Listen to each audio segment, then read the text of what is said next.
할렐루야. 우리 좌우에 계신 분들하고 인사하겠습니다. 너무 잘 오셨습니다.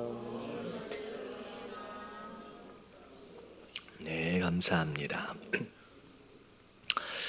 자, 오늘 말씀은 시편 64편서부터 우리 함께 살펴보겠습니다. 광고 말씀 먼저 드릴게요. 내일 우리 세 번째 주 우리 미랄꿈씨 봉사 나가는 날입니다. 그럼 기억하셔서 시간 되시는 분들 많이 참여해 주시면 너무 감사하겠습니다. 1시 반까지 교육부로 오시면요, 모였다가 함께 출발을 하니까 그렇게 특별히 또 교육부에서 우리 초등학교 아이들이 이렇게 카드 같은 것을 이제 그림 같은 것도 그리고 이렇게 만든 것 같아요. 그래서 내일 우리 장애인들한테 그 카드 그리고 한 것들도 이제 전달을 하고 이제 그렇게 하는 시간들도 좀 있을 것 같아요. 그래서 많이 참석해 주시면 감사하겠습니다.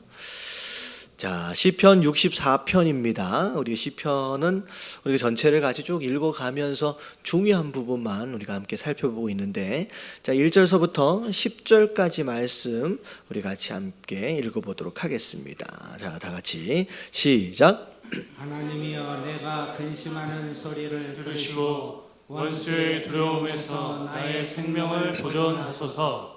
주는 악을 꾀하는 자들의 음모에서 나를 숨겨주시고 악을 행하는 자들의 소동에서 나를 감추어 주소서. 그들이 칼같이 자기 여를 역마하며 화살같이 독한 말로 겨누고 숨은 곳에서 온전한 자를 쏘며 갑자기 쏘고 두려워하지 아니하는도다.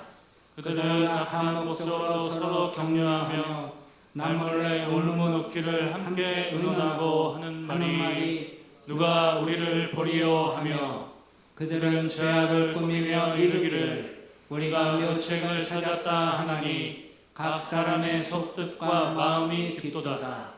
그러나 하나님이 그들을 쏘시니 그들이 갑자기 화살에 상하리로다.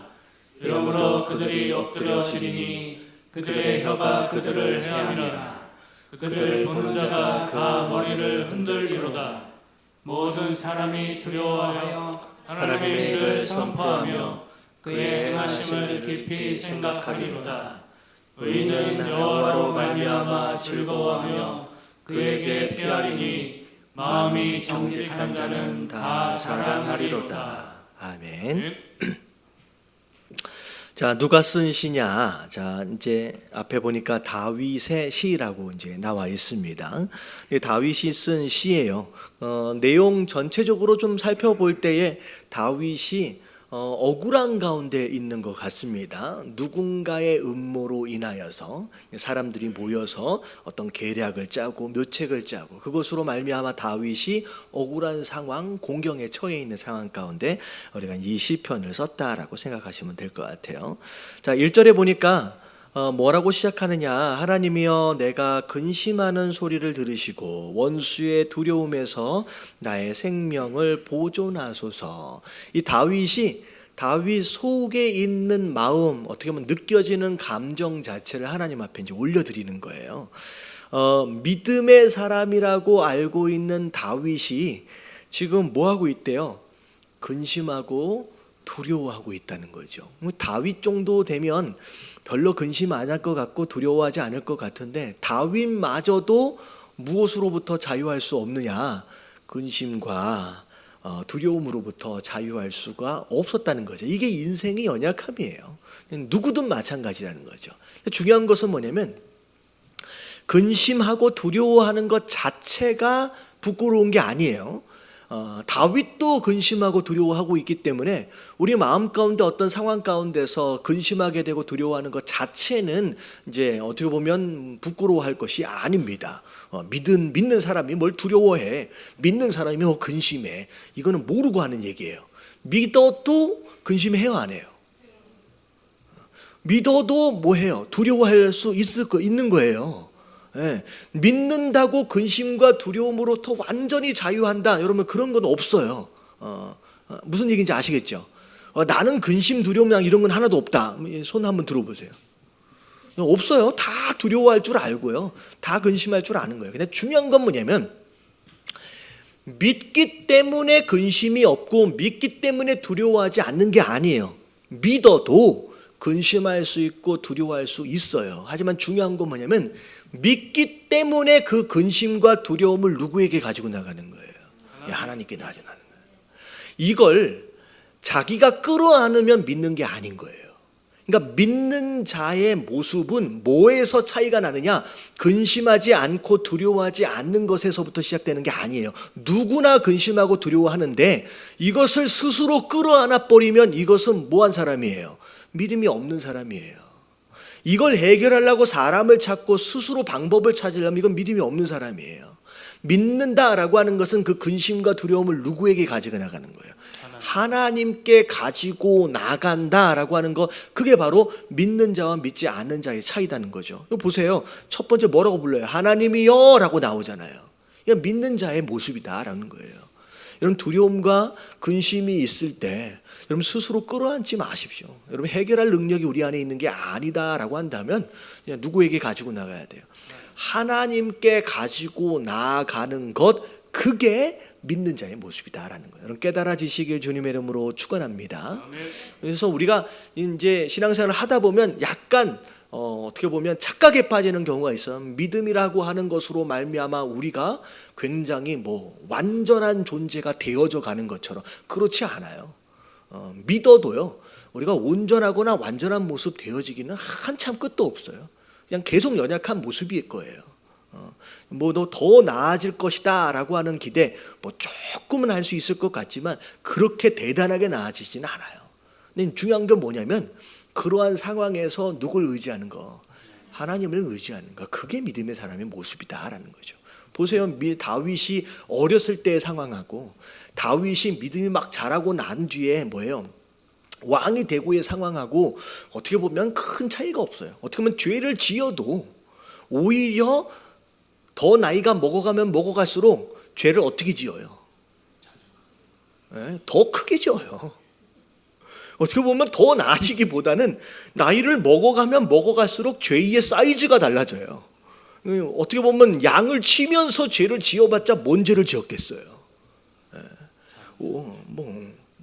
오히려 어떻게 왕이 되고 나서 첫 번째 죄는 뭐예요? 밧세바와의 죄였잖아요. 그 다음에 나중에 마지막 말년의 죄는 뭐였어요? 인구 조사해가지고 자기 때문에 몇천 명이 죽어요.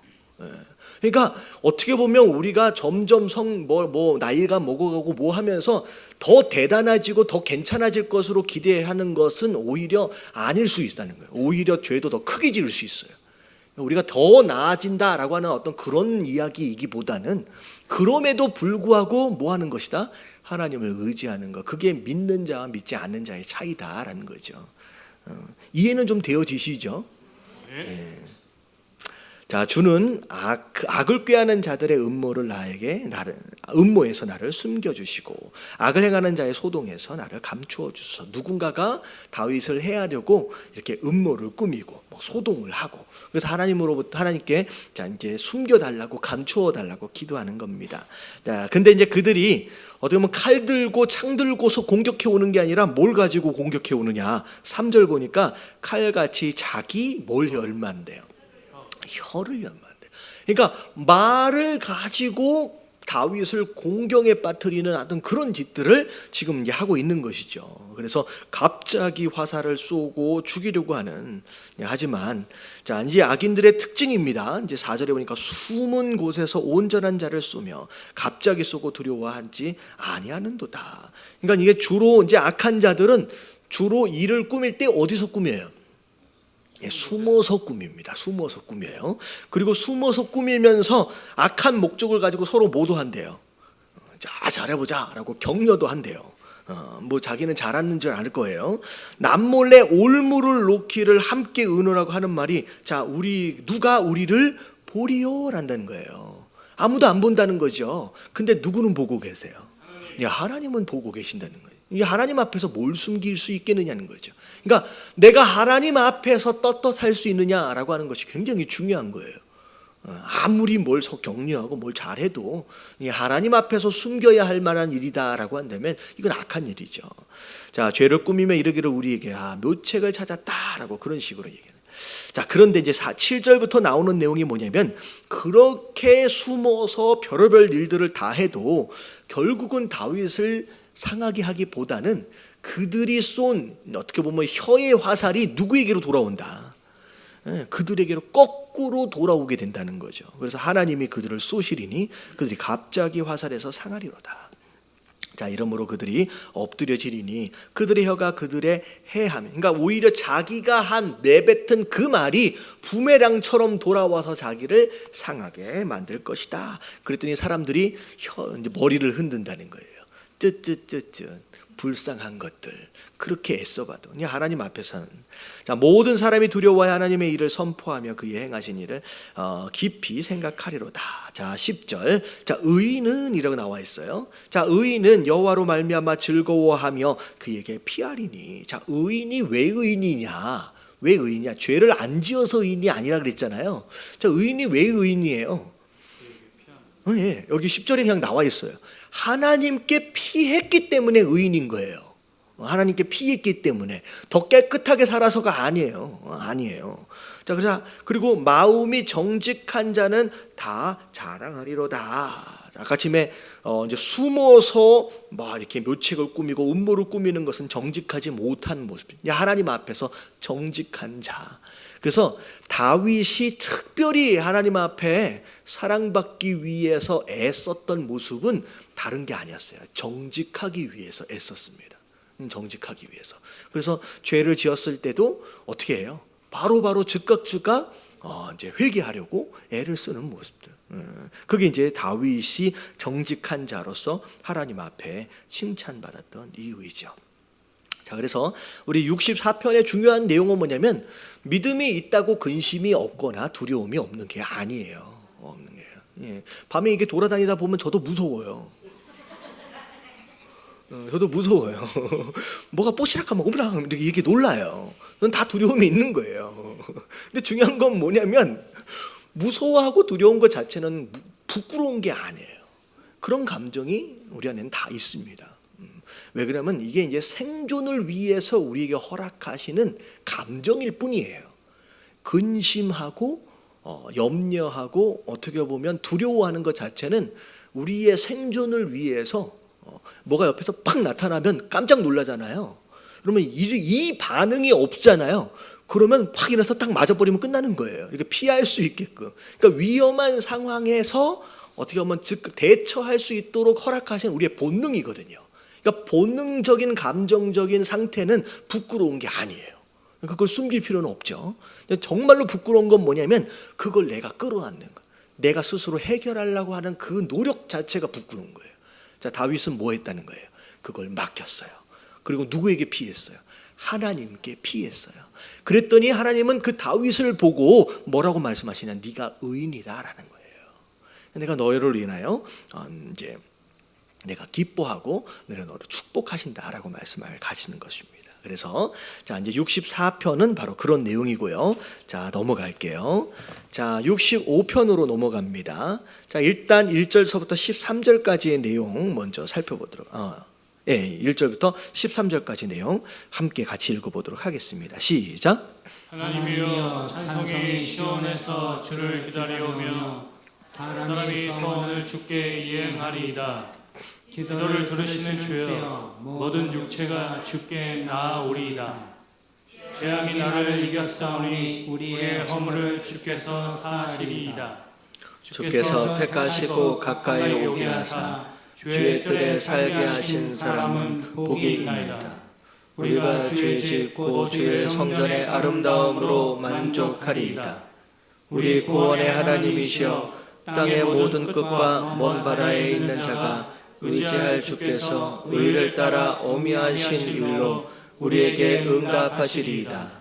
주는 주의 힘으로 산을 세우시며 권능으로 띠를 띄우시며 바다의 설렘과 물결의 흔들림과 만민의 소요까지 진정하시나이다.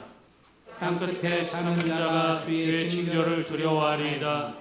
주께서 아침되는 것과 저녁되는 것을 즐거워하게 하시며 땅을 돌보사 물을 대어 심히 윤택하게 하시며 하나님의 강의 물에 가득하게 하시고 이같이 땅을 예비하신 후에 그들에게 곡식을 주시나이다. 주께서 밭고랑에 물을 넉넉히 대사 그 이랑을 평평하게 하시며 또 담비로 부드럽게 하시고 그 싹에 복을 주시나이다.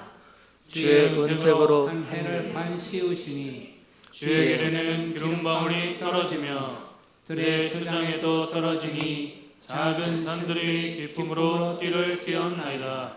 초장은 양대로 옷 입었고 골짜기는 곡식을 덮였으며 그들이 다 즐거이 외치고 또 노래하나이다. 아멘.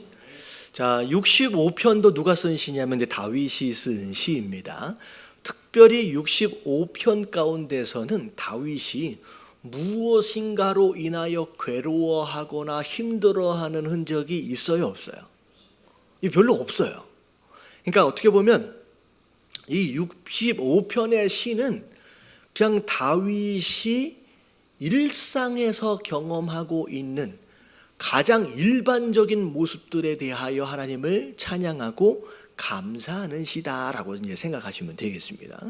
어떻게 보면 우리가 감사의 제목 뭐 이렇게 생각을 하면 꼭 어려운 상황에서 건져 주실 때, 위급한 상황 가운데서 우리를 구원해 주실 때, 아니면 무슨 부족한 상황 가운데서 우리에게 채워 주실 때, 그런 때를 우리가 보통 이제 감사하고 또 찬양을 하거든요. 근데 그런 상황이 아니라 너무나도 아무 일이 없는 그냥 일상적인 그런 모습 안에서도 사실은 우리가 감사하고 찬양할 필요가 있다는 거죠.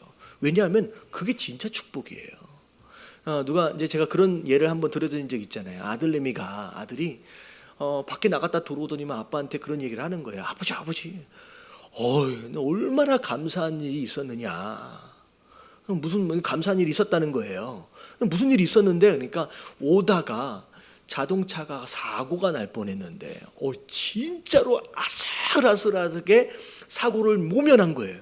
그래서 털끝 하나 다치지도 않고 하나도 망가지지도 않고 이렇게 멀쩡하게, 주변에 있는 사람들은 많이 다쳤는데 나만 막 그래서 너무 감사하다고 막 그렇게 얘기를 하는 거예요. 아버지가 야, 그랬냐? 근데 나는 너보다 더 감사한 일이 있었다고. 도대체 뭘 감사하는 일이 있었냐 물어보니까 나는 오늘 집에 있는데 아무 일도 안 일어났다고. 아무런 사고도 아무것도 안 일어났다. 그러니까 어떻게 보면 우리의 감사가 어떻게 보면 위급한 상황에서 구원을 받거나 그런 상황에서 우리가 이제 모면을 하거나 이런 상황에서는 감사하지만, 우리가 아무 일도 일어나지 않는 보통 평범한 이런 상황 안에서는 이걸 너무나도 당연히 여기고 있는 이제 우리의 모습일 수 있다라고 하는 것이죠. 그래서 여러분, 위험한 일이 안 일어나는 게 더 감사한 줄로 믿습니다. 그렇잖아요. 뭐가 더 감사하겠느냐? 여기서 빵 터지고 여기서 빵 터지는데 아슬아슬하게 비껴간다. 무슨 영화를 본다라고 한다면 뭐 아슬아슬 재밌기도 하겠지만, 여러분 인생을 그렇게 살기 원하세요? 아니잖아요. 옆에서 빵빵빵 터지는데 아슬아슬하게 피해가는 그런 인생, 사실 그거보다 아무 일도 안 일어날 때 오히려 더 감사해야 할 줄로 믿습니다. 평안할 때 감사할 수 있어야 돼요. 자, 이게 읽어보면요, 하나님이여 찬송이 시온에서 주를 기다려오며 사람이 서원을 주께 이행하리이다. 기도를 들으시는 주여 모든 육체가 주님 앞에 나아간다. 자, 3절을 보니까 이것은 무슨 죄를 뭐 지어가지고 회개하는 어떤 그런 내용이 아니에요. 그냥 죄인 되어진 우리 인생의 그냥 연약함을 하나님 앞에 고백하는 거예요. 뭐라고 고백해요? 죄악이 누굴 이겼어요? 나를 이겼어요. 여러분, 이거 죄를 이길 만한 능력이 우리에게 있는 게 아니에요. 하루에도 수십 번씩 실수하고 넘어지고 죄 지을 수밖에 없는 게 우리 인생의 모습이잖아요. 그러니까 죄가 나를 이겨버렸대요. 우리의 허물을 주께서 사하시리로다. 그래서 이제 성경에 보면 허물과 죄악 이 단어가 두 가지로 나오는데, 이 허물은 주로 어떤 의미를 가지고 있느냐면 원죄적인 의미를 갖고요. 죄악은 내가 자발적으로 짓는 자범죄에 대한 내용들을 이제 의미를 합니다. 그래서 허물이라고 얘기하면 우리가 죄인으로 태어났다라는 거예요. 그래서 자꾸 뭐 하게 되는 거예요? 죄를 짓는 특징이 있는 거예요. 그런 근성이 있는 거죠. 이게 허물에 대한 내용이에요. 그리고 이 앞에 있는 죄악은 뭘 의미하느냐? 내가 스스로 죄를 짓고 있기 때문에 내가 또 뭐가 되어져 가는 거예요? 죄인이 되어져 가는 거죠. 그래서 이렇게 생각하시면 사과 나무이기 때문에 사과를 어쩔 수 없이 맺어져 가는 것을 허물이라고 얘기하고요. 사과 열매를 계속 맺고 있기 때문에 무슨 나무인 거예요? 사과나무인 거예요. 그러니까 이런 개념에서 원죄적인 의미도 그렇고 내가 스스로 죄를 짓는 것도 그렇고 자꾸 죄를 지을 수밖에 없는 연약한 사람입니다라고 그냥 고백하는 겁니다. 주께서 택하시고 가까이 오게 하사 주의 뜰에 살게 하신 사람은 복이 있나이다. 어떻게 보면 하나님께 그럼에도 불구하고 죄인임에도 불구하고 성전에 나가서 하나님께 예배드릴 수 있다라고 하는 거 거룩해서가 아니잖아요. 깨끗해서 성전 안에 들어가는 게 아니라 누가 주신 거예요? 하나님의 은혜로 허락하신 축복들이다라는 거죠. 예배할 수 있는 것조차도 여러분 감사의 제목인 줄로 믿습니다. 사실 이게 되게 감사한 거예요. 제가 그 예전에 그런 얘기를 들은 적이 있어요. 이제 극동 방송 요즘에는 그렇게 안 부르는데 옛날에 라디오에서 극동 방송 이렇게 기독교 방송 이렇게 나갈 때 이제 낮에 프로그램 중에 하나가 뭐냐면 한 30분 정도를 그냥 성경을 낭독해 주는 그런 시간이 있었다는 거예요.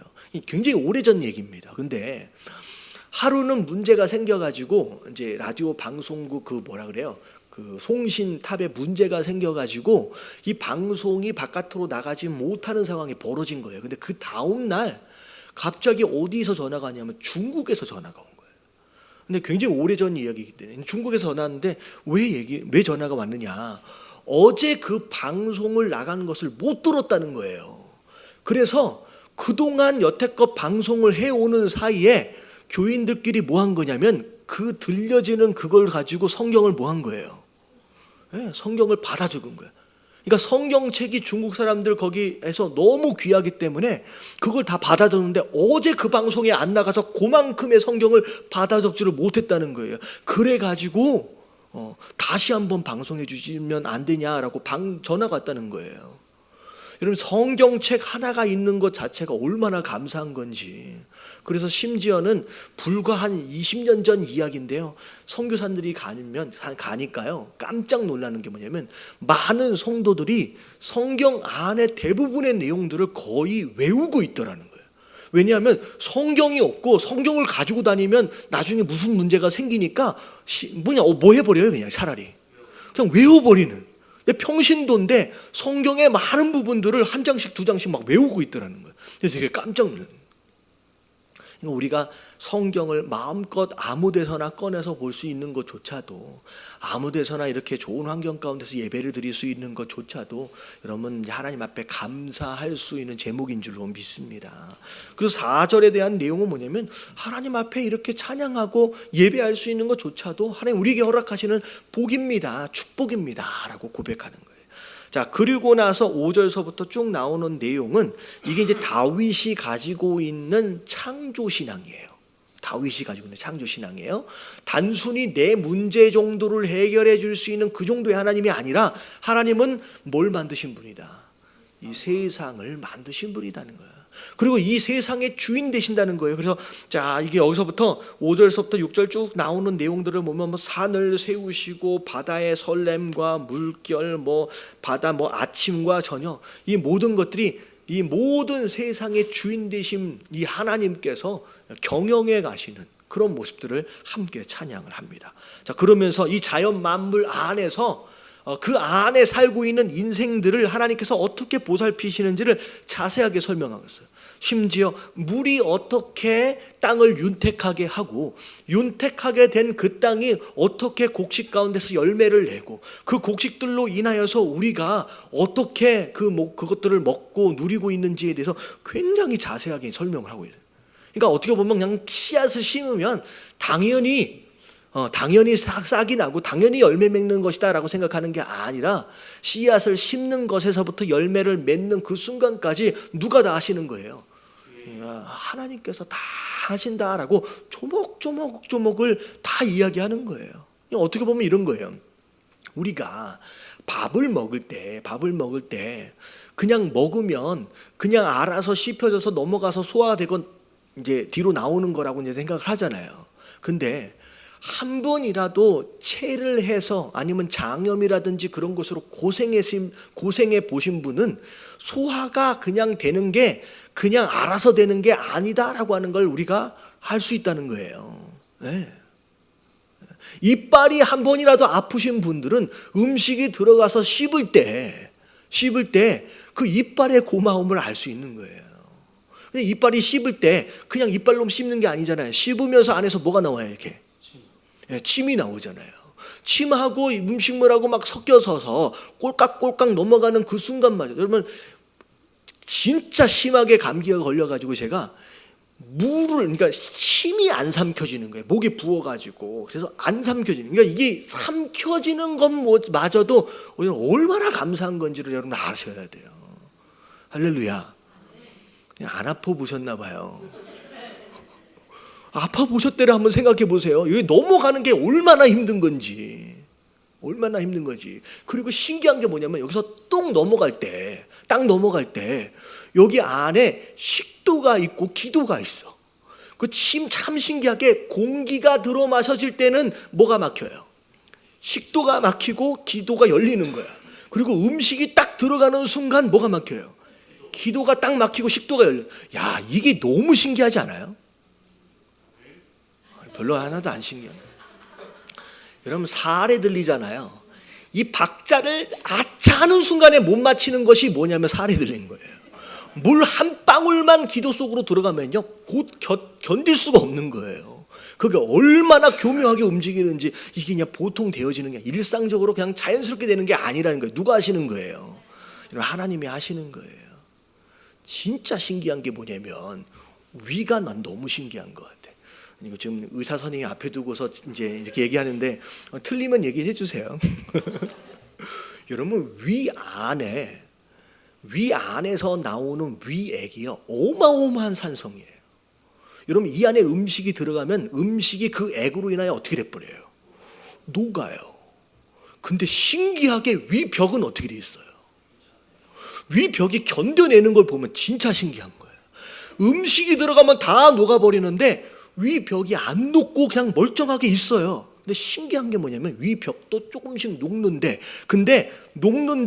어떻게 녹는 속도보다 무슨 속도가 더 빨라요?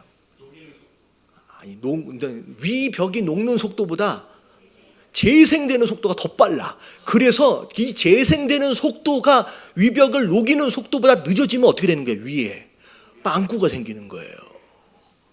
맞죠? 아, 제가 공부 많이 했어요. 진짜 신기한 거예요. 위 장에서 내려가는 거 보세요. 뭐 작은 창자에 돌아가서 또 큰 창자까지 가가지고 뭘 영양분을 흡수하고 뭐 물을 흡수하고 별의별 짓을 하는데 우리가 자고 있는 사이에 알지도 못하는 사이에 지네들끼리 다 하고 있는 거예요. 내가 음식 내려갔는데 여기서 뭘 더 소화시켜야 되는데 고민해서 되는 일이 아니라 지가 알아서 해. 이게 너무 신기한 일이에요.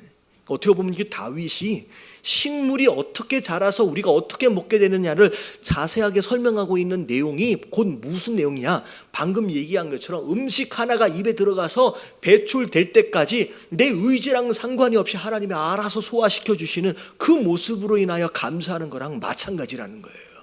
여러분 무엇이든지 여러분 당연한 건 없어요.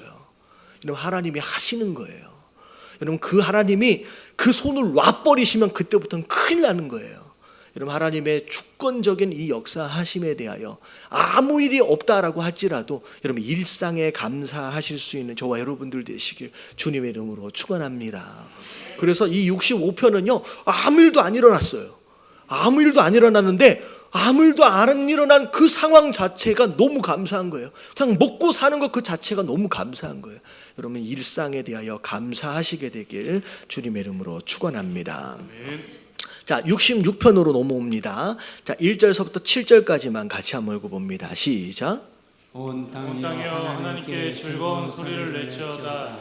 그의 이름의 영광을 찬양하고 영화롭게 찬송할지어다. 하나님께 아뢰기를 주의 일이 어찌 그리 위험하신지요. 주의 큰 권능으로 말미암아 주의 원수가 주께 복종할 것이며 온 땅이 주께 경배하고 주를 노래하며 주의 이름을 노래하리이다 할지어다. 와서 하나님께서 행하신 것을 보라. 사람의 아들들에게 행하심이 어미하시도다. 하나님이 바다를 변하여 육지가 되게 하셨으므로 우리가 걸어서 강을 건너고 우리가 거기서 주께 말미암아 기뻐하였도다. 그가 그의 능력으로 영원히 다스리시며 그의 눈으로 나라들을 살피시나니 거역하는 자들은 교만하지 말지어다. 자, 여기까지요. 자, 온 땅이여 하나님께 즐거운 소리를 낼지어다. 이건 창조되어진 모든 피조물들이 하나님을 찬양할 수 있다라는 겁니다. 자, 찬양을 할 때 우리가 일상적으로 찬양을 할 때 제목이 이제 두 가지로 나눠져요. 자, 이제 쭉 읽어보면요. 하나님의 어떤 부분을 찬양하는지를 우리가 좀 엿볼 수 있는데, 첫 번째 찬양의 제목은요, 그분의 존재 자체에 대하여 찬양을 합니다. 이거는 그분의 성품이라고 생각할 수도 있어요. 그분의 거룩하심, 그분의 선하심, 그분의 의로우심, 그분의 사랑하심. 그러니까 그분의 성품과 그분의 이제 존재 자체에 대하여 찬양을 할 수 있어요. 자, 그리고 두 번째 찬양의 제목은 그분이 우리를 위하여 행하신 일에 대한 찬양이 나옵니다. 그래서 하늘에 계신 우리 아버지여 이름이 거룩히 여김을 받으시오며, 기도지만 또 찬양이거든요. 이름이 거룩히 여김을 받으시오며 라고 하는 이 내용은 하나님의 뭘 찬양하는 거예요? 거룩하심, 존재 자체, 그분의 성품을 찬양하는 거예요. 그리고 나서 그분의 구원하심과 그분의 인도하심과 그분의 역사하심과 그분의 보호하심과 이런 내용들은 그분이 우리를 향하여 뭐 하신 거예요? 행하신 일에 대한 찬양이 나오는 거죠.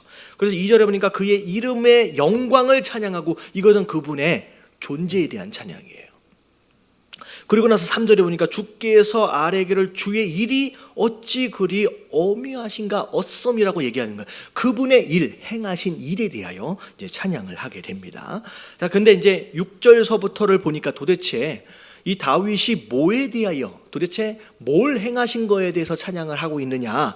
6절에 보니까 바다를 변하여 육지가 되게 하셨으므로 무슨 사건인 것 같아요? 이스라엘 백성들이 출애굽을 하고 나서 홍해를 갈라서 건넌 바로 그 사건을 지금 이야기를 하는 거예요. 그래서 그렇게 어떻게 보면 위급한 상황 안에서 바다까지 육지가 되도록 하셔서 구원하셨던 그 사건을 지금 이야기하는 것이죠. 그런 가운데 7절을 보니까 그가 그의 능력으로 영원히 다스리시며, 그래서 그렇게 구원하신 하나님이 지금 이스라엘 백성을 통치하시는 왕 되어지신다는 거예요. 왕 되어지시는. 그런 가운데 거역하는 자들은 교만하지 말지어다. 거역이라고 하는 것은 불순종을 의미하는데, 왜 불순종하느냐? 뭐 하기 때문에 불순종한대요?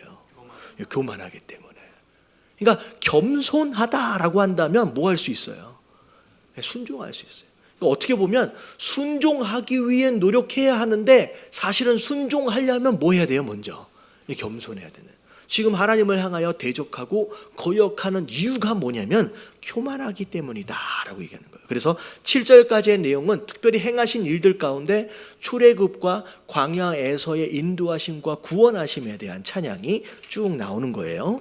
자, 그러면서 이제 8절부터 20절까지 좀 더 읽어보도록 하겠습니다. 자, 다 같이 시작. 만민들아 우리 하나님을 송축하며 그의 찬양 소리를 들리게 할지어다. 그는 우리 영혼을 살려 두시고 우리의 실족함을 허락하지 아니하시는 주시로다. 하나님이여 주께서 우리를 시험하시되 우리를 단련하시기를 은을 단련함 같이 하셨으며 우리를 끌어 그물에 걸리게 하시며 어려운 짐을 우리 허리에 메어 주셨으며 사람들이 우리 머리를 타고 가게 하셨나이다. 우리가 불과 물을 통과하였더니 주께서 우리를 끌어내사 풍부한 곳에 들이셨나이다. 내가 번제를 가지고 주의 집에 들어가서 나의 서원을 주께 갚으리니 이는 내 입술이 낸 것이요 내 환난 때에 내 입이 말한 것이니이다. 내가 순양의 향기와 함께 살찐 것으로 주께 번제를 드리며 수소와 염소를 드리리이다. 하나님을 두려워하는 너희들아 다 와서 들으라. 하나님이 나의 영혼을 위하여 행하신 일을 내가 선포하리로다. 내가 나의 입으로 그에게 부르짖으며 나의 혀로 높이 찬송하였도다. 내가 나의 마음에 죄악을 품었더라면 주께서 듣지 아니하시리라. 그러나 하나님이 실로 들으셨으며 내 기도 소리에 귀를 기울이셨도다. 하나님을 찬송하리로다. 그가 내 기도를 물리치지 아니하시고 그의 인자심을 내게서 거두지도 아니하셨도다. 아멘. 자, 이젠 8절에 보니까 만민들아라고 얘기하면서 아까쯤에는 이제 피조물들에 대해서 찬양하자라고 얘기했잖아요. 이제 만민들아, 이제 사람에 대해서 이야기를 하는 거예요. 자, 그러면서 9절을 보니까 그는 하나님은 우리의 영혼을 어떻게 하셨다? 살려두시고, 어떻게 보면 죽을 뻔했던 우리 인생들을 구원하신 하나님이다라고 얘기하는 거예요. 그리고 우리의 실족을 허락하시지 아니하신다라고 하는 것은 어떻게 보면 우리가 이제 넘어질 수도 있고 우리가 시험 들 수 있었음에도 불구하고 우리를 보호하여 주신 바로 그 하나님의 손길을 이야기하는 것이죠. 자, 근데 자, 이제 뭐라고 얘기하느냐?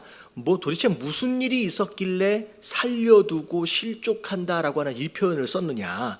자, 하나님이여 주께서 우리를 시험하실 때 뭐가 있었다는 거예요? 좀 전에 시험이 있었다는 거예요. 우리를 단련하시기를 은을 단련함 같이 하셨으며, 사실은 고난을 당하고 있는 그 당시는 이게 연단인지 이게 시험인지 잘 몰라요. 그냥 괴로울 뿐이에요. 근데 지나가고 나니까 아, 그게 하나님이 나를 시험하신 것이고 그게 나를 연단하신 것이구나라고 하는 것을 깨닫는 거죠. 근데 깨닫고 나서 이제 쓴 시입니다. 근데 그런 일이 있었던 거죠. 도대체 무슨 일이었느냐? 우리를 끌어서 어디에 걸리게 하셨대요? 그물에. 그러니까 일부러 하나님이 어디로 인도하게 가신 거예요? 그물로 인도하는. 이게 하나님이 이게 심술쟁이라서 이렇게 일을 하시는 게 아니죠. 하나님의 의도적으로 그물에 걸리게끔 하시는 경우들이 있다는 거예요. 심지어 어려운 짐을 어디에다가 매두셨냐면 허리에 매두셨다. 그러니까 짐이 여기 매달려 있으면 걷기도 쉽지 않잖아요. 그러니까 오히려 걷기에 어렵게끔 일부러 그렇게 하실 때가 있다는 거죠. 자, 12절에 보니까 사람들이 우리 머리를 타고 가게 하셨다라고 하는, 머리를 타고 간다라고 하는 것을 생각해 보세요. 그러니까 일단 위에 뭐가 있다라고 하는 것 자체가 일단은 고생이고, 사람이 내 머리를 밟고 있다라고 하는 것은 수치당한다라고 하는 것을 이제 생각해 볼 수 있을 것 같습니다. 자, 우리가 불과 물을 통과하였더니, 자, 불같이 물같이, 자, 그런 과정들을 통과해 왔다라고 하는 거죠. 자, 근데 이제 중요한 게 뭐냐면, 자, 여기서부터 우리가 생각할 게 뭐냐면, 정말로 하나님께서 우리를 구원하시고 우리로 하여금 실족치 아니하도록 우리를 보호하신다라고 한다면 왜 이런 일이 일어나야 하냐라고 하는 거예요. 자, 성경에 만사형통이라고 하는 단어가 있어요, 없어요? 있잖아요. 근데 우리가 생각하는 만사형통하고 성경에 있는 만사형통하고 개념이 달라요. 저는 되게 찬양을 부르면서 되게 신기했던 가사가 뭐냐면, 혹시 나의 갈 길 다가도록 혹시 아세요? 나의 갈 길 다가도록 예수 인도하시니, 딱 이 내용이에요. 그다음 뭐예요? 그의 사랑 어찌 큰지 말로 알 수 없도다. 쭉 가다가 맨 나중에 가사 중에 이런 가사가 있어요. 무슨 일을 만나든지 만사형통하리라. 잘 생각해 보세요. 무슨 일을 만나든지 만사형통하리라. 여러분, 가사가 좀 이상하지 않아요? 여러분, 만사형통이라고 하는 것은 무슨 일을 만나는 게 만나서는 돼요, 안 돼요? 일상적으로 우리가 알고 있는 만사형통은 아무 일도 일어나지 않는 게 만사형통이에요.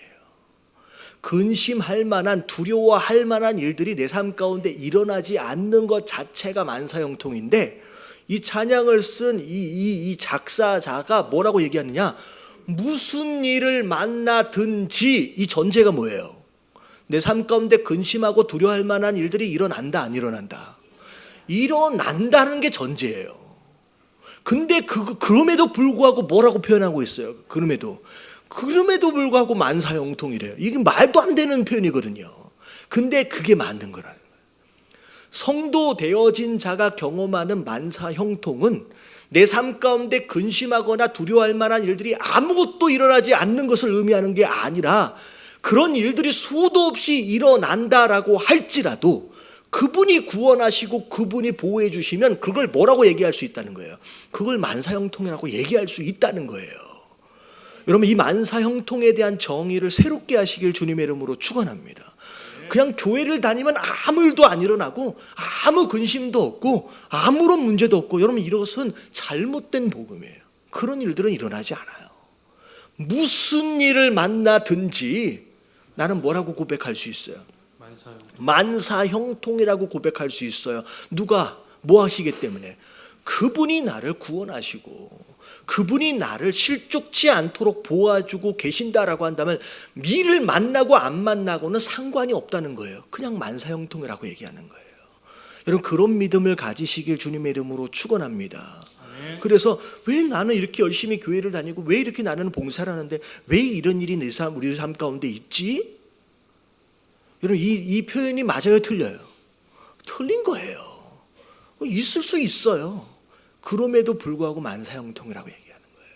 근데 어려운 일을 만날 때 실족치 않게 하신다라고 하는 것이 되게 재밌는 표현이 뭐냐면, 자, 물과 불을 통과해요. 근데 통과해 가는 게 누구의 능력이에요? 이거 내 능력이 아니에요. 저 보세요. 우리가 불과 물을 통과하였더니 주께서 우리를 어떻게 하셨대요? 끌어내셨대요. 그러니까 우리가 우리의 힘과 능력으로 그 시험에서 우리가 스스로 뭐예요? 이렇게 통과해 나와버리는 게 아니라 누가 끌어내시는 거예요? 하나님이 끌어내 주시는 거예요. 하나님께서 건져 주시는 거예요. 여러분, 어떤 누구에도 그 시험에 대하여 완벽하게 통과할 만한 실력과 능력을 가진 자는 없어요. 누가 끌어내 주시는 거예요? 하나님이 끌어내 주시는 거예요. 그래서 우리가 여기까지 온 거예요. 여러분, 이게 잘 생각해 보세요. 여러분, 어떤 누구도 시험을 완벽하게 통과한 사람은 없어요. 성경에 그 누구도. 여러분, 일부러 그렇게 만드셨어요. 왜 그렇게 만드셨을 것 같아요? 여러분, 겸손케 하시려고 해요. 여러분, 스스로 시험을 견뎌낸 사람은 딱 누구 하나 사람뿐이에요. 예수 그리스도 한 분뿐이에요. 그 어떤 누구도 완벽하게 시험을 이겨낸 사람은 없습니다. 다 고난 당할 때 뭐 했었어요? 다 불평하고 원망했어요. 심지어 욥마저도 욥기를 쭉 읽어보면 하나님을 향하여 대놓고 저주하지 않았을 뿐이지 뭐 했어요? 사실은 차라리 죽여주시옵소서라고 불평하고 원망했어요. 심지어 욥마저도 불평하고 원망했어요. 그러니까 어떻게 보면 완벽하게 시험을 100점 맞으면서 통과한 사람은 존재하지 않아요. 근데 하나님 일부러 그렇게 만드셨어요. 왜냐하면 시험에 내가 100점 맞아서 통과하면 뭐 할 것 같아요? 교만해집니다. 그래서 옆에 힘든 사람들 보고 뭐라 그래요? 야, 나도 당해봤어. 이렇게, 이건 조언도 아니고 위로도 아닌 거예요. 여러분, 누구도 이 하나님께서 끌어내 주시는 거예요. 그래서 시험을 통과한 뒤에는 꼭 두 가지 감동이 남아요. 내가 이겼다라고 하는 기쁨보다는 나를 끌어내 주신 것에 대한 감사와 그 기간을 통과하면서 불평하고 원망했던 것에 대한 아쉬움이 꼭 남아요. 감사와 아쉬움이 곧 뭐가 되냐면 그게 겸손이 돼요. 그래서 그 겸손함으로 말미암아 신앙이 시험을 통과할 때마다 뭐가 되어지는 거예요? 성숙이 되어지는 거예요. 자, 이거 굉장히 중요한 개념이에요. 성숙이라고 하는 개념은 어떤 무엇인가를 잘 통과를 해서 능력을 쌓아가는 게 아니에요. 실력을 쌓아가는 게 성숙이 아니에요. 뭐가 성숙이냐면 통과를 잘 해요, 못해요? 못해요. 하나님이 도와주셔서 간신히 극복을 해낸 거예요. 그것으로 인하여 감사가 생기고요. 그때 염려했던 거, 그때 불평했던 거에 대한 그 아쉬움으로 말미암아 어떤 마음이 생기냐면 겸손한 마음이 생기는 거예요. 그 겸손한 마음이 차곡차곡 쌓여지면서 내 신앙에 뭐가 되어지는 것이다? 성숙함이 되어지는 거예요. 여러분, 그런 성숙을 경험한 사람들은 절대 누군가를 향하여 판단하고 비판하지 못해요. 왜? 나도 쓰러져 봤거든요. 나도 그때 불평하고 원망해 봤거든요. 절대 누구도 판단하지 않아요. 여러분, 오래 신앙생활을 했는데 자꾸 누군가를 정죄하고 판단하고 있다라고 한다면 나는 그 시험을 경험해 보지도 못했을 뿐만 아니라 아직 뭐 하지도 못한 거예요. 성숙하지 못한 거예요. 진짜 성숙한 사람은요, 여러분, 누군가를 판단하고 비판하지 못해요. 왜? 나는 되게 못했거든요. 시험을 되게 못 치렀거든요. 그걸 아니까. 여기서 뭐라면 불과 물을 내가 통과한 것 같아 보이지만 사실은 누가 끌어내 주신 거예요? 하나님이 나를 끌어내 주셨기 때문에 고나마 그것을 패스한 것처럼 보이는 거예요. 여러분, 깨달아지시길 주님의 이름으로 축원합니다. 성숙은 그렇게 오는 거예요. 겸손이 성숙이에요. 겸손이 성숙. 그래서 자, 이런 거예요. 자, 결국은 훈련의 과정, 그 고난의 과정을 경험했더니 자, 끌어내셨어요. 끌어내자마자 뭘 준비하셨어요? 보니까 풍부한 곳에 들이셨나이다. 자, 시험을 통과한 자들에게 하나님이 반드시 뭘 준비하신다? 축복을 준비하십니다. 그러니까 시험을 잘 통과하고 연단을 잘 통과해낸 자, 물론 자기 힘으로 한 건 아니지만 하나님께서 뭘 주시느냐? 축복을 주시는 거예요. 풍부한 곳으로. 그랬더니만 그곳으로 말미암아, 자, 내가 번제물을 드리고 주의 집에 들어가서 나의 소원을 주께 갚으리다. 자, 축복해 주시니까 감사하는 마음으로 하나님 앞에 예배를 드리는 거예요. 근데 뭘 갚는다고 얘기했어요? 소원을 갚는데요. 자, 소원을 왜 갚느냐? 왜 갑자기 소원 얘기가 나오느냐? 자, 이 소원이 뭐냐? 14절에 나와 있어요. 이는 내 입술이 낸 것이요 내 환난 때에 내 입이 말한 것입니다. 자, 힘들고 괴로워지면 요나도 마찬가지 그랬잖아요. 물고기 뱃속에서 뭐라고 얘기해요? 진짜 발등에 불이 떨어지면 그때 약속하게 돼 있는 거예요. 하나님, 내가 이번만 살려주시면 어떻게 하겠다는 거예요?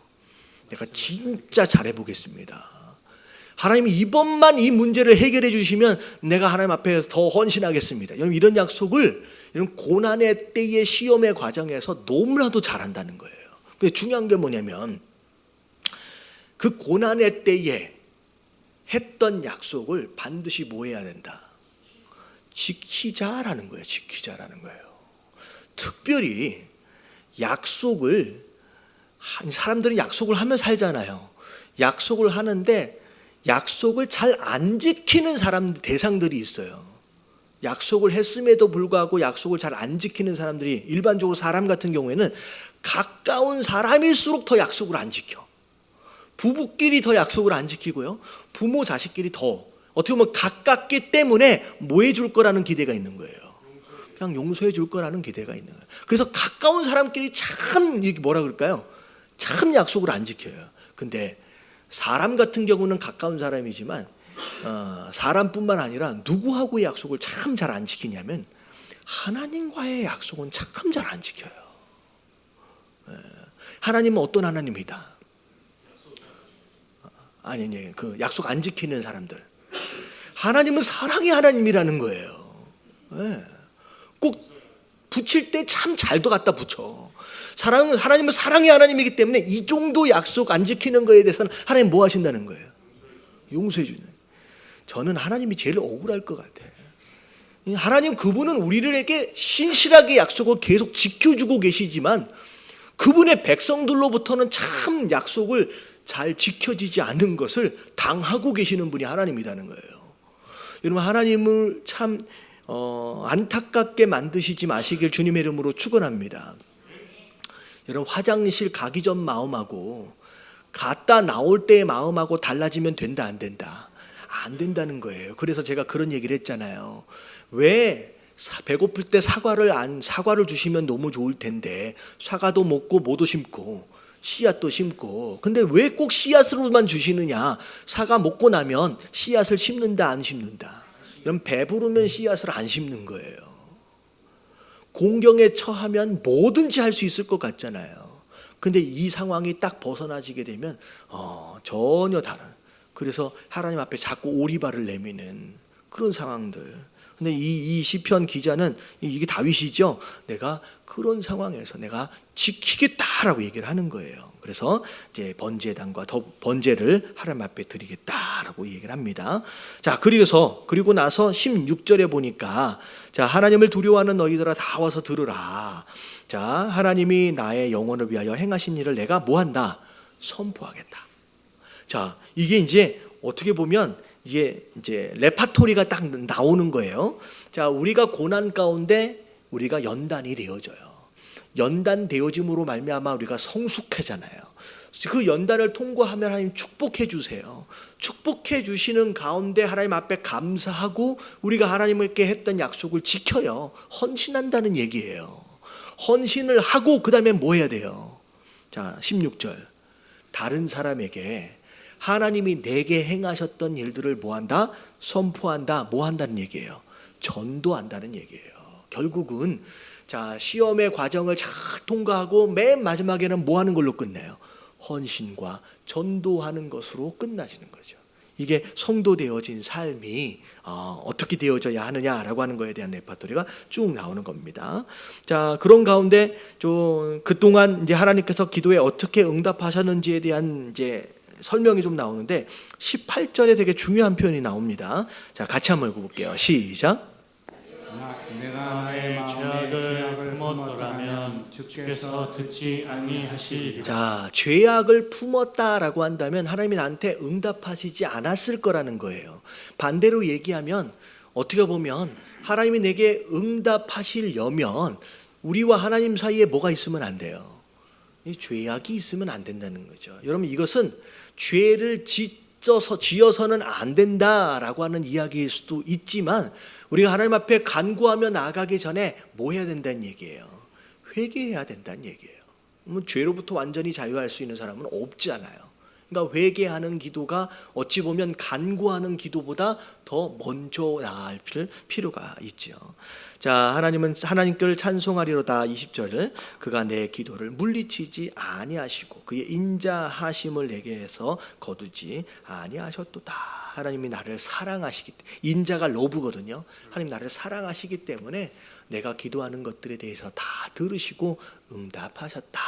이 모든 것이 나를 사랑하시기 때문이었다라고 하는 것을 고백하면서 정리를 합니다. 그래서 이 내용들, 자, 시험을, 그러니까 아까 지금 얘기한 것처럼 만사 형통은 아무 일도 안 일어나는 게 만사 형통이 아니다. 무슨 일을 만나든지 그분의 구원하심이 있고 인도하심이 있다라고 한다면 그것이 만사 형통이다라고 고백할 수 있어야 한다라고 하는 거. 여러분, 여기까지 정리하도록 하겠습니다. 자, 그리고 하나님과 약속을 어떻게 하라 그랬어요? 약속을 지켜라라고 하는 거죠. 지켜라. 자, 그리고 67편으로 넘어오겠습니다. 1절부터 7절까지 말씀 같이 한번 읽어볼게요. 다 같이 시작. 하나님은 우리에게 은혜를 베푸사 복을 주시고 그의 얼굴빛을 우리에게 비추사 주의 도를 땅 위에 주의 구원을 모든 나라에게 알리소서. 하나님이여, 민족들이 주를 찬송하게 하시며 모든 민족들이 주를 찬송하게 하소서. 온 백성은 기쁘고 즐겁게 노래할지니 주는 민족들을 공평히 심판하시며 땅의 나라들을 다스리실 것임이니이다. 하나님이여, 민족들이 주를 찬송하게 하시며 모든 민족으로 주를 찬송하게 하소서. 땅이 그의 소산을 내어 주었으니 하나님 곧 우리 하나님이 우리에게 복을 주시리로다. 하나님이 우리에게 복을 주시리니 땅의 모든 끝이 하나님을 경외하리로다. 예. 여러분, 1절부터 7절까지 전체적인 내용은 그냥 하나님을 찬양하는 내용인데 중요한 단어가 뭐냐? 중요한 단어가 뭐냐? 뭘까요? 두 단어를 한번 찾아보세요. 은혜와 복이에요. 이 가장 중요한 단어가 은혜와 복이에요. 그래서 하나님이 우리에게 복을 주시는데 무엇을 따라 주시는 복이냐? 은혜를 따라 주시는 복이라는 거죠. 자, 은혜가 무슨 뜻이에요? 받을 만한 자격이 없는 자에게 하나님께서 주시는 선물과 같은 것이다. 그러니까 자격에 대한 내용이에요. 그러니까 복이라고 하는 것은 은혜로 주시는 것인데 받을 만한 자격이 없는 거예요. 선물처럼 주시는 것이 복이다라는 거죠. 그래서 제가 이제 수요일날도 잠깐 말씀드렸다시피 복 받을 짓을 해서 복을 받는 게 아니라 복은 무엇으로 받는 것이다. 은혜로 받는 거예요. 복을 주시니까 뭐 하는 짓이 돼요? 복 받을 짓이 되는 거예요. 그래서 우리에게 정말 필요한 것은 뭐냐면 복이에요. 근데 중요한 것은 복을 누구에게나 주시지만 은혜를 따라서 주시지만 아무에게나 주시지는 않는다는 거예요. 아무나에게나. 자, 누구에게 주시는 거예요? 자, 그 복을 은혜를 따라 주시는 그 복은 누구나 주시는데 아무에게나 주시지 않아요. 어떤 자에게 주실 것 같아요? 자, 일상적으로 제가 말하는 답이 있고요. 여기에 나와 있는 답이 있어요. 두 가지가 같은 건데, 자, 첫 번째, 하나님께서 어떤 자에게 은혜를 베푸신다? 찬양하는 자, 찬송하는 자. 첫 번째, 여기 나와 있는 거 말고 첫 번째 뭐냐면 겸손한 자에게. 교만한 자를 어떻게 하신다 그랬어요? 대적하신다, 물리치신다라고 말씀하셨어요. 근데 겸손한 자에게는 뭘 주신다? 은혜를 베푸신다는 거예요. 첫 번째, 은혜를 받는 자는 겸손한 자. 겸손한 자가 어떤 게 겸손이냐? 어떤 게 겸손이에요? 회개하고 하나님 없이는 나는 못 삽니다라고 절대적 가난함을 하나님 앞에 표현할 줄 아는 자예요. 하나님 없이는 난 안 됩니다라고 하는 거예요. 하나님 앞에 불쌍히 여김을 받은 어떤 그런 마음의 태도를 겸손이에요. 그리고 여기에 나와 있는 내용이 뭐냐면 어떤 자에게 은혜로 복을 주신대요. 맨 마지막에 보니까 7절. 경외하는 자. 여러분, 하나님을 두려워할 줄 아는 자에게 복을 주시는 거예요. 하나님을 두려워할 줄 아는 자. 왜 하나님을 두려워할 줄 아는 자, 그리고 겸손한 자에게 왜 복을 주실까? 왜 두려워할 줄 알고 겸손한 자에게 왜 하나님께서 복을 주실까요? 반대로 여기면, 반대로 생각하면 하나님을 무시하고 교만한 자에게는 복을 안 주신다는 거잖아요. 여러분, 하나님을 무시하고 교만한 사람에게 부어지는 복은 곧 뭐가 돼버려요? 여러분, 그게 독이 돼버려요. 그게 그 인생을 망치는 거예요. 교만한 마음을 가지고 있고 하나님을 무시하는 마음을 가지고 있다. 여러분, 그런 사람에게 복이 부어지면요, 그 복이 아니에요. 곧 그게 뭐가 되냐면 죄를 짓도록 만드는 뭐라고 해야 돼요? 근거가 되어져. 그 복 자체가. 근데 겸손한 사람, 하나님을 두려워할 줄 아는 사람은요, 받은 복으로 인하여 죄 짓지 않아요.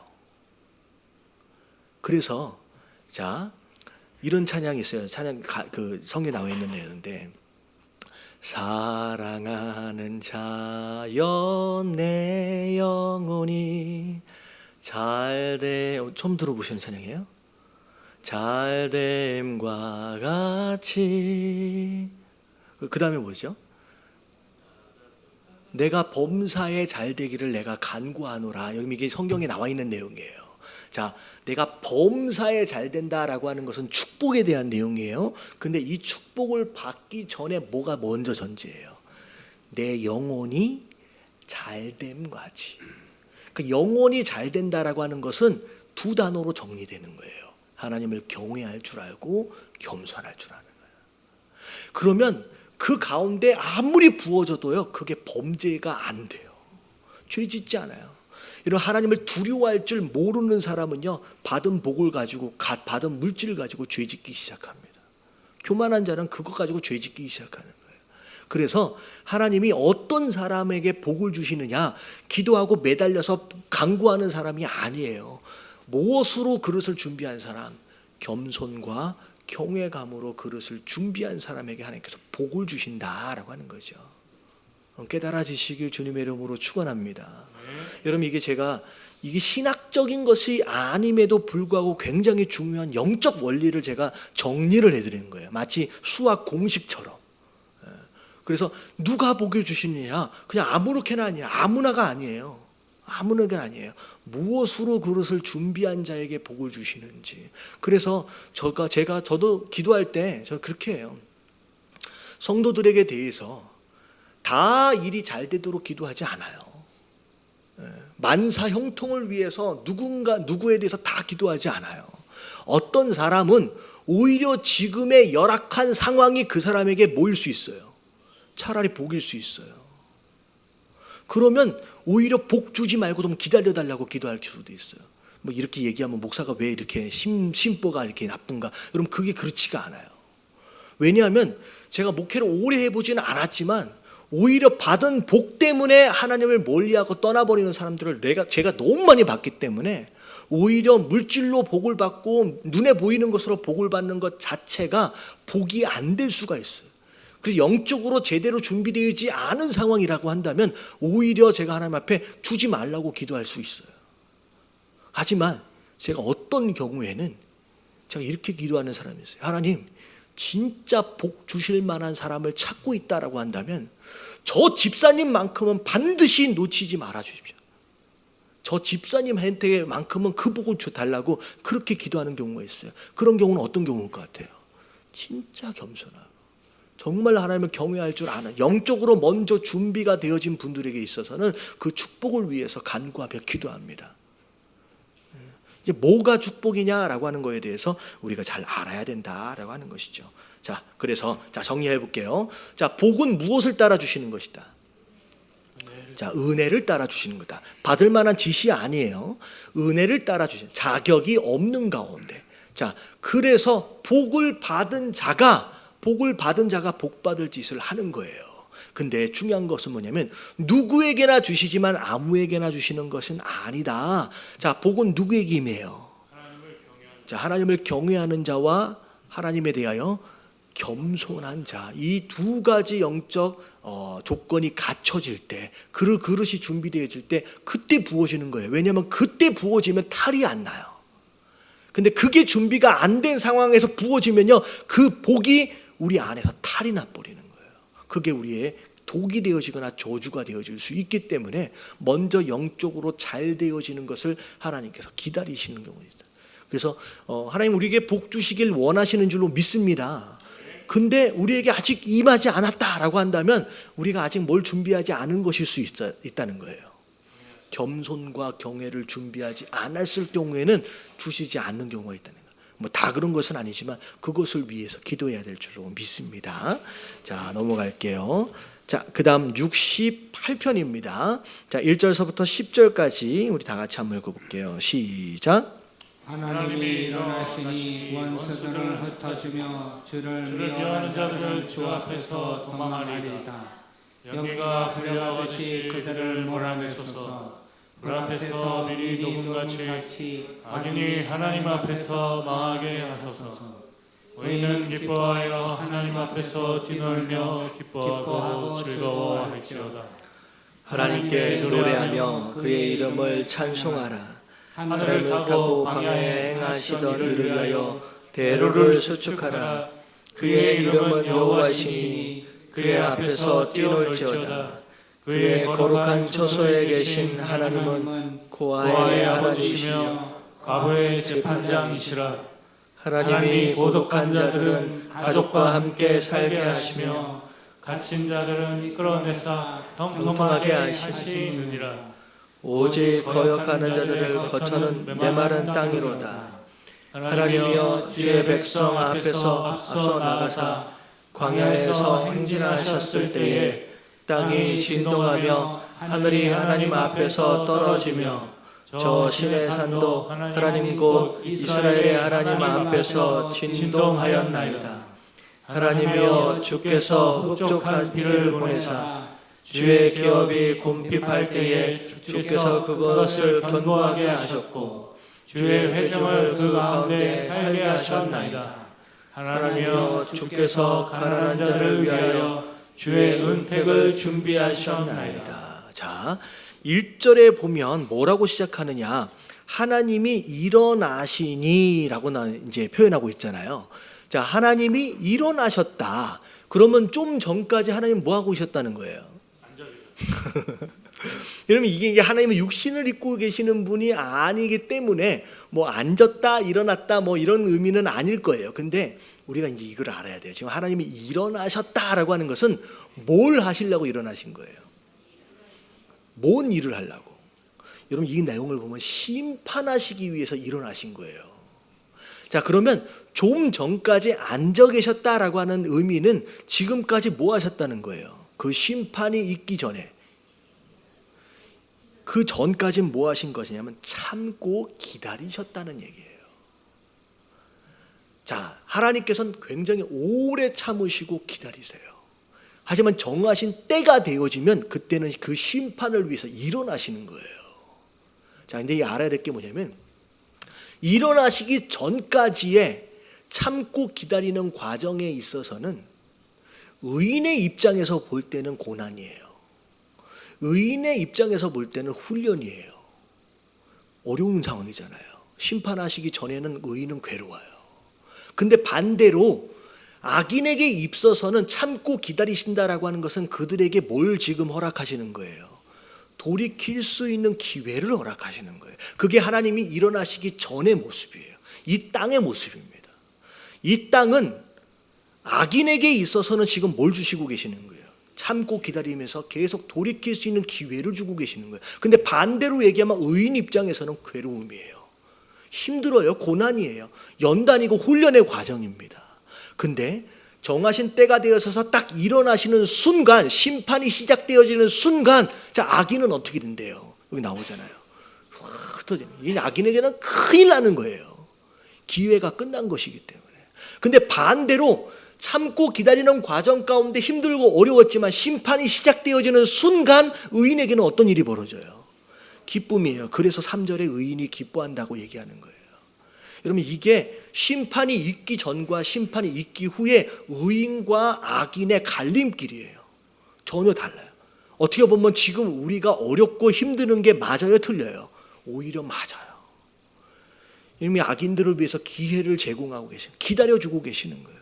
하지만 심판이 임하면, 여러분 심판은 의인에게 있어서 두려운 게 아니잖아요. 오히려 기쁨이고 기대해야 할 만한 어떤 그런 좋은 날입니다. 그래서 자, 우리가 이걸 알아야 돼요. 지금 힘들고 어렵다라고 하는 것은 너무나도 지극히 당연한 일이라는 거예요. 하지만 이걸 왜 허락하시느냐? 우리의 훈련과 연단을 위한 것이기도 하지만 악인들을 위해서 뭐 하고 계신다? 기회를 주고 계신다라는 거예요. 자, 곧 자, 그 기다림과 참으심이 끝날 때가 올 거예요. 심판의 때가 오면 우리에게는 기쁨의 순간이고 찬양의 순간이 도래하게 될 줄로 믿습니다. 그래서 이 앞의 내용을 심판의 하나님, 심판하시는 하나님의 모습으로 쭉 이제 설명하고 있는 거예요. 자, 그런 가운데 이제 4절에 보니까 광야에서 행하셨던 이 일을 위하여 대로를 수축하라. 지금 무엇을 이제 기억하고 있느냐? 출애굽 때 광야 가운데서 이스라엘 백성들을 인도하셨던 그 하나님을 다시 한번 기억하시는 거예요. 그러면서 고아의 아버지 과부의 재판관이라고 쭉 얘기하면서 약한 자를 돌보아 주시는 그 하나님, 그 하나님을 지금 말하고 있는 것입니다. 근데 그 광야의 인도하심 가운데서 끝까지 생존할 수 있었던 그 백성들의 모습을 자, 이제 7절부터 쭉 설명하는데 여러분 7절이 굉장히 중요한 표현이 있어요. 자, 다 같이 한번 읽어볼게요. 시작. 하나님이여 주의 백성 앞에서 앞서 나아가사 광야에서 행진하셨을 때에 자, 광야에서 행진할 때 누가 앞에 가요? 여기 성경에 보면 하나님이 그의 백성들을 앞서 가신다는 거예요. 여러분 인도하심을 받는다라고 하는 것은 누가 앞에 가는 거예요? 여러분 하나님이 앞에 가는 거예요. 여러분 절대 하나님보다 앞서가지 마시길 주님의 이름으로 축원합니다. 아멘. 좀 느려도 상관없어요. 좀 느려도 괜찮아요. 반드시 하나님 뒤를 따라가야지 내가 앞장서 가는 순간 문제가 시작되는 거예요. 여러분 시각 장애인들 이렇게 보면 이제 우리가 이제 인도를 할 때 우리가 시각 장애인을 배려하는 마음으로 이렇게 옆에서 인도하는 경우가 있어요. 여러분 시각 장애인은 반드시 옆이나 뒤가 아니라 어디서 인도해야 돼요? 여러분 앞에서 인도해야 돼요.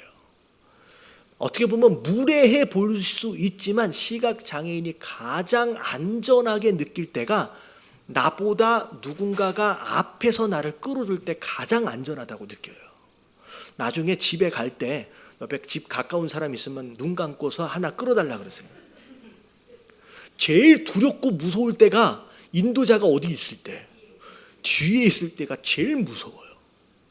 앞에 있는 모든 것에 대한 해결에 대한 책임이 누구에게 있어요? 내게 있거든. 여러분 이것만큼 두려운 게 없어요. 우리 인생도 마찬가지예요. 내가 앞장서 가면 되게 좋을 것 같잖아요. 내 마음대로 가니까. 방향도 속도도 내 마음대로 가니까 앞에 가면 되게 좋을 것 같지만 앞서가는 순간 그때부터 근심과 걱정과 염려가 시작되는 거예요. 두려움이 시작되는 거예요. 여러분 가장 안전한 길은 내가 어디 쓰는 거예요? 주님 뒤에 쓰는 거예요.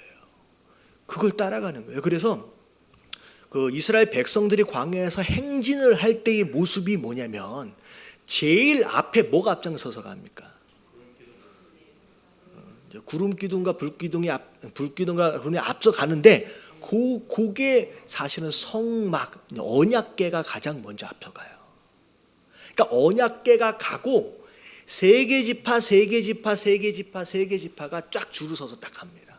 그게 이스라엘 백성들이 행진을 할 때의 진영의 모습입니다. 반드시 누가 앞에 가요?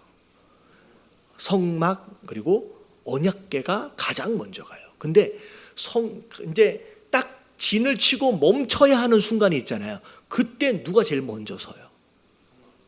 성막과 언약궤가 먼저 서요. 그래서 자 이렇게 간다 그랬잖아요.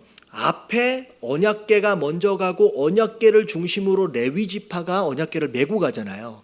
뒤에 12지파가 3333 이렇게 해서 쭉 가는 거예요.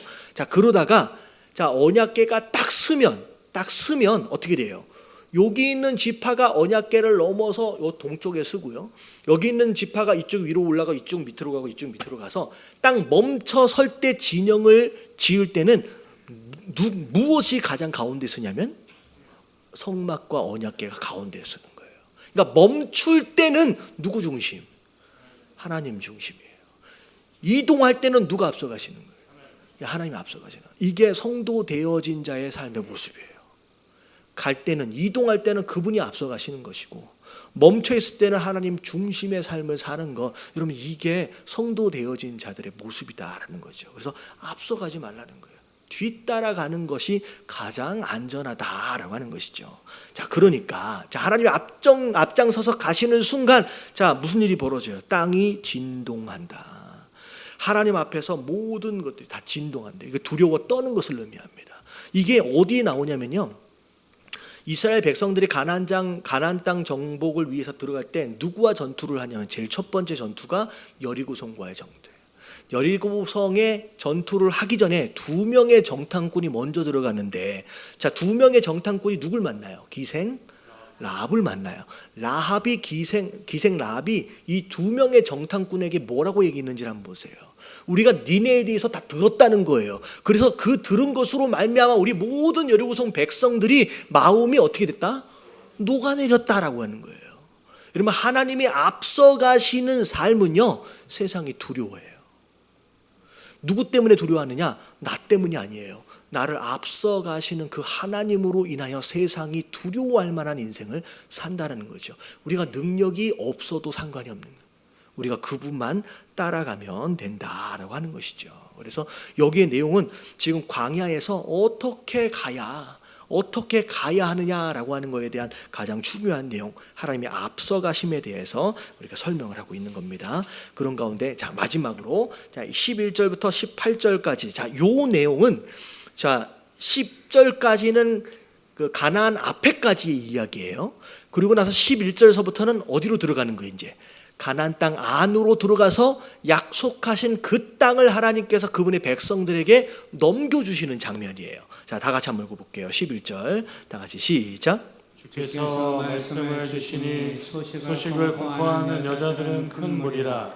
여러 군데 왕들이 도망하고 도망하니 집에 있던 여자들도 탈취물을 나누는도다. 너희가 양 우리에 누울 때에는 그 날개를 은으로 입히고 그 깃을 황금으로 입힌 비둘기 같도다. 전능하신 이가 왕들은 그 중에 흩으실 때에는 살몬의 눈이 날림 같도다. 바산에 사는 하나님의 산임이여 바산에 사는 높은 산이로다. 너희 높은 산들아 어찌하여 하나님이 계시려 하는 산을 시기하여 보느냐. 진실로 여호와께서 이 산에 영원히 계시리로다. 하나님의 병거는 천천히요 만만이라. 주께서 그 중에 계심이 신의 산 성소에 계심 같도다. 주께서 높은 곳에 오르시며 사로잡힌 자들을 취하시고 선물들을 사람들에게 받으시며 반역자들로부터도 받으시니 여호와 하나님이 그들과 함께 계시기 때문이니이다. 아멘. 자, 이제 약속의 땅을 들어가서 그 땅을 정복해 나가는데 12절을 보니까 여러 군데의 왕들, 어떻게 보면 가나안 땅에 이미 살고 있었던 수많은 민족들이 있었잖아요. 그 민족들이 다 도망간대요. 다 도망갔는데 뭘 놓고 도망가요? 안에 탈취물들을 다 놓고 도망가는 거예요. 그래서 심지어 군인일 필요도 없어요. 그냥 여자들이 그냥 들어가서 놓고 간 것을 가져가면 될 정도로. 어떻게 보면 지금까지 나그네처럼 광야에서 쭉 이동하며 살았잖아요. 어떻게 보면 가나안 땅 안에서 정착하며 살아갈 때 필요한 이 모든 것들을 그들 스스로 준비한 게 아니라 누가 준비해 주신 거예요? 하나님이 준비해 주신 거예요. 그냥 놓고 가도록 만들어서 그냥 그것을 누리게끔 하나님이 하셨다라고 하는 것이죠. 그리고 그 왕들이 다 도망갔는데 그 이후에 날개 그 깃 이야기 하는데 이게 뭐냐면 그 이스라엘 백성들을 그렇게 보호해 주시는 것을 의미합니다. 그러니까 전쟁도 하나님이 손수하시고 그 백성들이 그 땅에서 평안하게 살 수 있도록 하기 위해서의 인도하심, 보호하심도 하나님 직접 제공하신다라고 하는 거죠. 그리고 이제 수많은 왕들이 마치 눈이 날려가는 것처럼 다 흩어져 버릴 것이다라고 얘기합니다. 자, 그리고 나서 15절에 보면 자, 바산의 산은 누구의 산이 돼요? 하나님의 산이 돼요. 이 바산의 산이라고 하는 것은 원래 이방인의 산이었어요. 그래서 이방인의 산이었기 때문에 이 산 위에는 항상 뭐가 있어요? 이방신을 섬기는 제단이 있는 거예요. 여러분 우리나라도 마찬가지예요. 산 꼭대기 가장 높은 곳에는 우리나라도 예전에는 두 가지가 있었어요. 산 꼭대기 가장 높은 곳에는 두 가지가 있었어요. 첫 번째는 뭐가 있냐면 봉화대가 있었고요. 두 번째는 뭐가 있었어요? 제단이 있었어요. 그러니까 가장 산하고 가까운 곳이기 때문에 신하고 가장 가까운 곳이라고 생각을 해가지고 높은 산 꼭대기는 항상 두 개가 있는 거예요. 봉화대, 뭐 하는 건지 아시죠? 봉화대가 있어서 서로 이제 소식을 주고받는 거, 신호를 전달하는 거. 그리고 그 산의 꼭대기이기 때문에 가장 높은 곳에서 이제 제단을 쌓게 됩니다. 이 바산의 산이 원래는 뭐 하던 산이냐면 이방신을 섬기던 그 산이었는데, 자, 하나님이 그 산을 뭐 해버리셨어요? 정복하시는 거예요. 정복하시는. 그래서 더 이상 거기에서는 자, 이방신을 예배하는 장소가 아니라 누굴 예배하는 장소가 돼요? 하나님을 예배하는 장소가 되어버리는 거예요. 이런 더러운 땅, 이런 더러운 제단에서 하나님을 어떻게 예배할 수 있느냐? 그게 아니에요. 그냥 하나님이 그 장소를 정복해 버리심으로 말미암아 그곳마저도 거룩한 하나님을 예배하는 장소가 되어버리는 거예요. 이게 영적인 영향력이에요. 이게 뭘 의미하느냐? 예수님 복음서에서 문둥병자를 치료하실 때 손을 대고 치료하셔요. 여러분, 문둥병은 전염력이 있잖아요. 여러분, 전염력이 치료하는 능력보다 강하면 예수님의 손도 어떻게 될 수 있어요? 전염되지요. 근데 예수님은 두려워하지 않으세요. 손을 얹고 기도하십니다. 자, 왜? 아무리 강한 전염력이라고 할지라도 그 치유의 능력이 훨씬 더 뭐하기 때문에? 강하기 때문에. 그러니까 세상 잡신들의 저주하고 하나님의 창조의 능력하고는 비교가 안 되는 거예요. 여러분, 세상에 어떤 저주나 어떤 뭐 그런 것들을 가지고 있더라고 할지라도 여러분, 하나님의 능력을 덮어버리면 아무것도 아닌 거예요. 옛날에 우리 한국 같은 경우는 무속신앙이 있어가지고 뭐 이런 얘기를 하잖아요. 길거리에 아무 가구나 들고 오지 말라고. 이거 들어보신 적 있어요? 어째 이상하게 나만 알고 있어. 무슨 내가 되게 나이가 많은 사람처럼 느껴지는데, 길거리에 아무 가구나 아무 인형이나 이런 거 들어서 집에 놓지 말라고 얘기해요. 왜냐하면 그 가구에 어떤 히스토리가 있는지, 그 인형에 어떤 히스토리가 있는지 모른다는 거예요. 나쁜 소위 말하면 뭐가 있다 그래요. 애군이 끼어 있다라고 한다면 그게 집안에 들어와 있으면 그게 그곳으로 말미암아 집안이 어떻게 된대요? 집안에 안 좋은 일이 일어난다는 거예요. 그래서 무당 같은 사람들이 집에 방문하면 쫙 살펴보더니 뭐라 그래요? 저거 갖다 버려.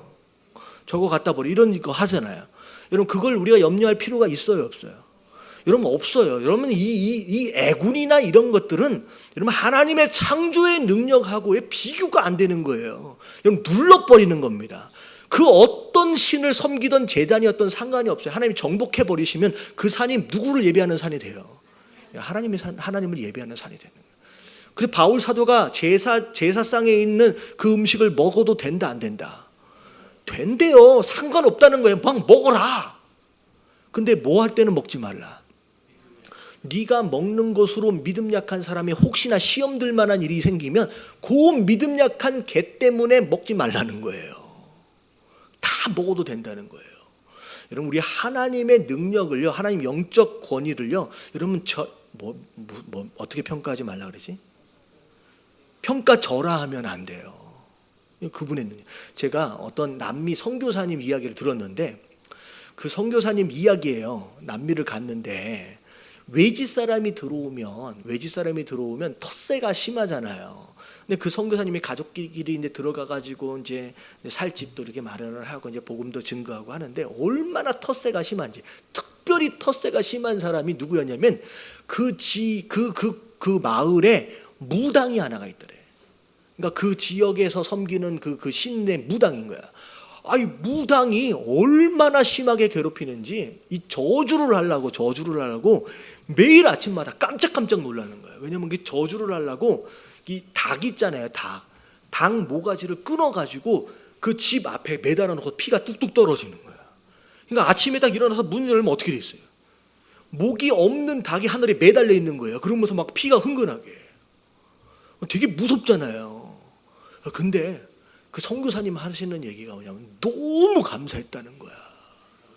왜냐하면 얘는 저주하려고 끊어가지고 매달아 놨는데 아침마다 일용할 양식을, 우리 한국 사람 닭을 얼마나 좋아해. 하루 종일 먹을 만한 닭 한 마리를 갖다가 매일 아침마다 갖다 주니까 너무 감사해가지고 외지에 가가지고 돈이 어디 있겠어요. 먹을 게 어디 있겠어요. 근데 그 닭이 맨날 아침마다 떨어져가지고 그 닭으로 너무 풍족하게 먹었다고. 그래서 그 지방에서 제일 먼저 예수님을 영접한 사람이 누구였을 것 같아요? 그 닭 갖다 놨던 그 무당이 제일 먼저 영접했어요. 왜냐하면 자기가 아무리 저주하려고 그래도 저주가 안 되는 거야. 그리고 맨날 그 닭을 잡아먹어버려. 그러니까 무슨 생각을 했냐면 나보다, 내가 섬기는 신보다 얘가 섬기는 신이 훨씬 더 능력이 많구나라고 해서 딱 고개를 숙이고 제일 먼저 예수님을 영접했대요. 여러분, 하나님의 능력은 그런 능력이에요. 여러분, 우리가 이 세상을 정복할 수 있어요. 영적으로 두려워할 필요가 없다라고 하는 것이죠. 그래서 이 바산의 산도 하나님이 정복해 버리시는 거예요. 세상의 그 모든 산들이 하나님의 산이 될 것이고, 마지막에 보면 이 모든 것을 통치하시는 왕이 누가 된다는 거예요? 하나님, 그분이 될 것이라는 거죠. 그래서 이스라엘이 곧 이런 일들이 어떻게 이루어질 것이냐, 18절에 보니까 여호와 하나님이 그들과 함께 계시기 때문에 이런 일들이 일어날 수 있었다라고 결론이 지어지는 거예요. 이스라엘 백성들이 열심히 무기를 준비한 것도 아니고 전쟁을 열심히 훈련한 것도 아니에요. 그냥 누구랑 함께 있었어요. 처음부터 얘기하면 누가 앞서 가셨어요? 하나님이 앞서 가셨고, 그리고 그 인도하심을 받았고, 하나님이 함께 계심으로 말미암아 이런 일들이, 그 가나안 땅이 그들의 땅이 되어질 수 있었다라고 하는 거예요.